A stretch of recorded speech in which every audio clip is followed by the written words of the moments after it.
హోటల్లో పొంగే పూరిలాగా మనం ఇంట్లోనైనా చేసుకోవచ్చండి. హోటల్లోనే కాదు, మనం చేసుకున్నా కానీ చూసారు కదా ఎలా పొంగినాయో. హోటల్ స్టైల్లో కర్రీ కానీ పూరి కానీ సూపర్ టేస్ట్గా చేశానండి. నేనైతే మాత్రం ఒక్కసారి నేను చేసే విధానంలో చేసుకొని తిన్నారంటే మళ్ళీ మళ్ళీ చేసుకొని తింటారు. నేను ఈ కర్రీ ఎలా చేశాననేది, కర్రీ కానీ పూరి కానీ ఎలా చేశాననేది మీకు చూపిస్తాను, చూసేయండి. హాయ్ అండి, అందరు అలా ఉన్నారు, బాగున్నారు కదా. ఇవాళ నేనైతే పూరి చేస్తున్నాను. పూరీకి అయితే ముందుగానే పిండి కలిపి పెట్టాను. కలిపి పెట్టి వీడియో తీద్దామంటే కుదరలేదు. నేను 2 కప్పుల గోధుమ పిండి, ఒక 2 స్పూన్లు మైదా పిండి వేసి, సరిపడ ఉప్పు అయితే వేసి, ఇంకా అంతా కొంచెం కొంచెంగా నీళ్లు వేసుకుంటూ ఇలాగైతే కలిపి పెట్టుకున్నాను. ఇలా ముద్ద చేసి సాఫ్ట్గా ముద్ద ఇలా చేసి పెట్టుకోవాలి. ఇలా చేసిన తర్వాత ఒక అరగంట అయితే పిండి, ఎప్పుడైతే పూరీలు బాగా పొంగాలంటే అరగంట ఇలా కలిపి పైన మూత పెట్టేసేసి పక్కన పెట్టేసేయాలి. ఇలా అంటే మళ్ళీ జోరుగా ఉండకూడదు, అలా అని గట్టిగా ఉండకూడదు. చూసారా, ఇది ఇలా అయితే ఎప్పుడైతే కలిపి పెట్టుకుంటామో మనకు పూరీలు బాగా పొంగుతాయి. ఈ పిండి అయితే కాసేపు మూత పెట్టి పక్కన పెట్టేసుకుందాం. కూర కావాల్సినవి ఏంటో చూపిస్తాను చూడండి. కూరకు కావాల్సి 4 ఉల్లిపాయలు, అంటే మేము 3 ఉన్నాం కాబట్టి మరి మనకి ఇంట్లో ఉండేదాన్ని బట్టి ఎంత కూర కావాలో దాన్ని బట్టి ఉల్లిపాయలు కోసుకోవాలి. నేనైతే 4 ఉల్లిపాయలు ఇలా కట్ చేసుకున్నాను పొడవుగా. ఒక క్యారెట్ తీసుకున్నాను, క్యారెట్ కూడా ఇలాగ సన్నగా కట్ చేసుకున్నా. పచ్చిమిరపకాయలు, అంటే మనం కారం వేయం కాబట్టి పచ్చిమిరపకాయలు ముందే కోసాను కాబట్టి నల్లబడిపోయినాయి, ఇప్పుడే కోసాను. 4 పచ్చిమిరపకాయలు తీసుకున్నాను నేను, ఎందుకంటే పూరీ కూరలో కొంచెం కారం తగిలితేనే బాగుంటుంది. ఇవి కోసి పెట్టుకున్నాం కదా. ఇప్పుడు ఉల్లగడ్డ, మామూలుగా అయితే ఉల్లగడ్డ ఉడకబెట్టేస్తారు, కానీ నేనేంటంటే పచ్చి ఉల్లగడ్డ, ఒక్క ఉల్లగడ్డ ఇలా సన్నగా తరిగేసాను. ఉరకనే ఉడికిపోద్ది. పచ్చి తీసుకున్నా బాగానే ఉంటుంది, ఉడకబెట్టింది తీసుకున్నా బాగానే ఉంటుంది. ఇప్పుడు కూరకి తాలింపు కావాల్సినవి చూపిస్తా.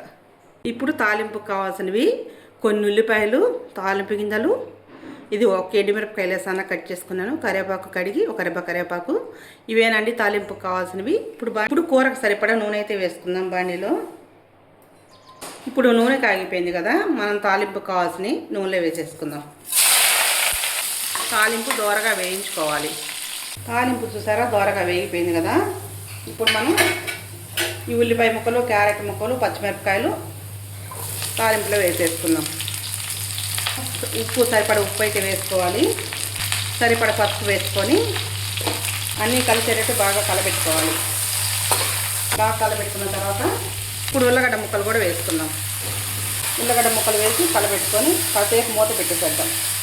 ఇందులో పెట్టేసి ఇప్పుడైతే మీడియం మంట పెట్టి మూత పెట్టేసుకుందాం. మూత తీసి ఒకసారి కలబెట్టుకుందాం. అంటే తాలింపులో కొంచెం సేపు అయితే ఇలా ఉడికించుకోవాలి. ఉల్లిపాయ ముక్కలు, క్యారెట్, ఉల్లగడ్డలు కొంచెం తాలింపులో ఇలా ఉడికిందనుకో బాగుంటుంది. ఇప్పుడైతే మనం సరిపడా నీళ్ళు అయితే పోసుకుందాం.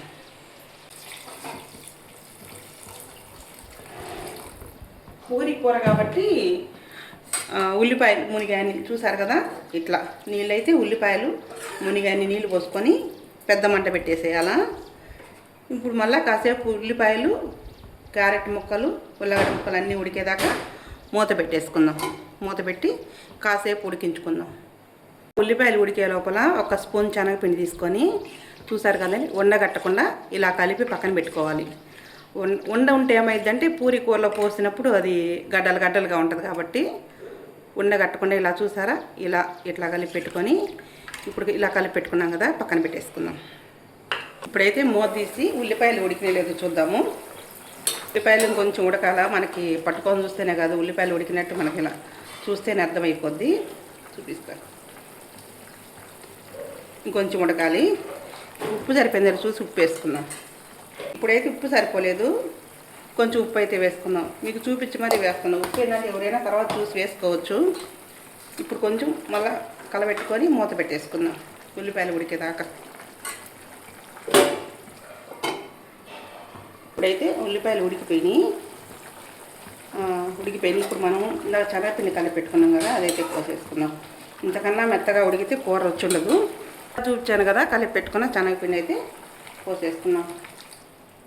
చూసుకుంటే అవసరమైనంత పోసుకోవాలి.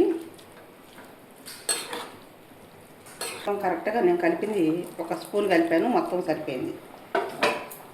శనగపిండి పోసిన తర్వాత బాగా కలబెట్టేసి సిమ్లో పెట్టేసి ఒక 5 నిమిషాలు అయితే ఉడికించుకోవాలి. అంటే శనగపిండి చిక్కబడాలి కదా, అందుకోసం. ఇప్పుడైతే మనం ఒక 5 నిమిషాలు మూత పెట్టేసుకుందాం. గోధుమ పిండి కలిపిన పిండి చూపించాను కదండి. నేనైతే ఇప్పుడు పూరీలు సాదుకోవడానికి చిన్న చిన్న ఉండలు అయితే చేసుకున్నాను. ఇప్పుడు మీకు పూరీలు సాదేది కూడా చూపిస్తాను. కూర ఉడికే లోపల చిన్న ఉండలు చేసుకున్నాను నేను. ఎందుకంటే పెద్ద పెద్దవి చేసామనుకో బాండీలో నూనె ఎక్కువ పోయాలా, అందుకని చెప్పేసి చిన్న చిన్నవి చేసుకుంటే నూనె తక్కువ పడుతుంది, నూనె కూడా వేస్ట్ కాకుండా ఉంటుంది. అందుకోసం పూరీ కూర అయితే రెడీ అయిపోయింది. శనగపిండి చిక్కబడింది. ఇట్లా ఈ మోతాదులో ఉంటేనే కూర బాగుంటుంది. అంటే కొంచెం మరీ గట్టిగా ఒక్కొక్కరికి ఒక్కో రకంగా నచ్చుద్ది. మాకైతే మాత్రం కూర ఇలా కొంచెం లూజ్గా ఉంటేనే బాగుంటుంది. చల్లారేసరి చిక్కపడుతుంది కాబట్టి ఇంకా ఆపేసుకోవడమే. కూర అయితే కరెక్ట్గా అన్నీ వేసినాయి, సరిపోయినాయి. ఇప్పుడు కూర అయితే రెడీ అయిపోయింది కదా, చూసారు కదా, కూర అయితే రెడీ అయిపోయింది. పొయ్యి ఆపేసుకుందాం. ఇప్పుడైతే పూరీలు ఎలా చదువుకోవాలో ఒక తీసుకున్నాం కదా. ఇప్పుడు మైదా పిండి కొంచెం ఇలా చల్లుకుందాము. చల్లుకున్న తర్వాత అటు ఇటు ఇలా పిండిని అద్దుకోవాలి. అద్దుకున్న తర్వాత ఇలా నిదానంగా ఇట్లా సాదుకోవాలి, ఇట్లా తిప్పుకుంటూ. ఎందుకంటే ఓ పక్కే సాదితే ఒక పక్క మందం వస్తుంది, ఒక పక్క పతలా వస్తుంది. అందుకని ఈ మైదా పిండి వేస్తే ఏమైందంటే సాఫ్ట్గా జారిపోద్ది, సాదుకునేదానికి బాగుంటుంది మైదా పిండి. అందుకని ఈ మైదా పిండి వేసుకొని నేనైతే సాదుతాను. ఇప్పుడు ఇలా సాదుకున్నాం కదా, అయిపోయింది. చూసారా, సింపుల్ పూరి సాదుకునే విధానం. ఇప్పుడు మనం దీన్ని ప్లేట్లో వేసేసుకుందాం. అన్నీ అలాగే సాదుకుందాం. ఇప్పుడు ఇలాగే మిగతాయన్నీ కూడా సాదుకుందాం. చూసారు కదండి, పూరీలన్నీ మొత్తం సాదుకున్నాం. పూరీల్ని నూనెలో దేవుకుందాం. పూరీలు బాగా పొంగాలంటే నూనె బాగా కాగాలంటే, నూనె బాగా కాగితేనే పూరీలు బాగా పొంగుతాయి. అందుకని నూనె ముందు బాగా కాగించుకుందాం. మరి పూరీ వేసి చూద్దాం ఎలా వస్తుందో. ఇలా నూనె బాగా కాగించుకున్న తర్వాత పూరీ వేసుకున్నాక ఇలా గెంటుతో ఇలా అంటూ ఉంటే బాగా పొంగుద్దండి.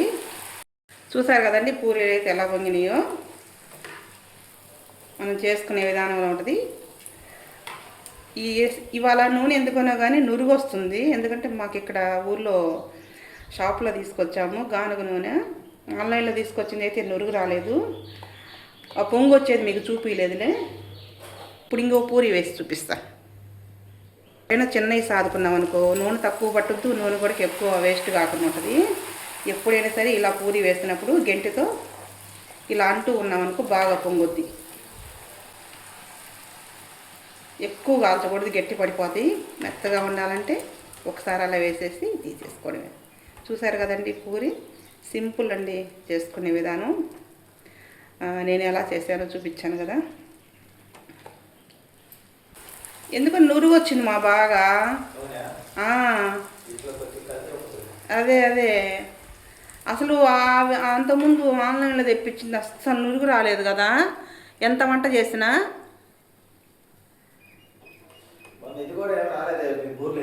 వచ్చింది నురుగు ఫస్ట్లో.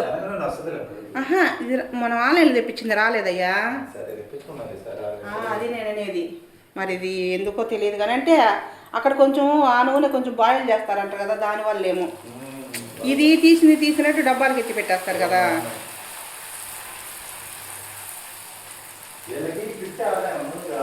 అది ఇలా అర్థమైంది.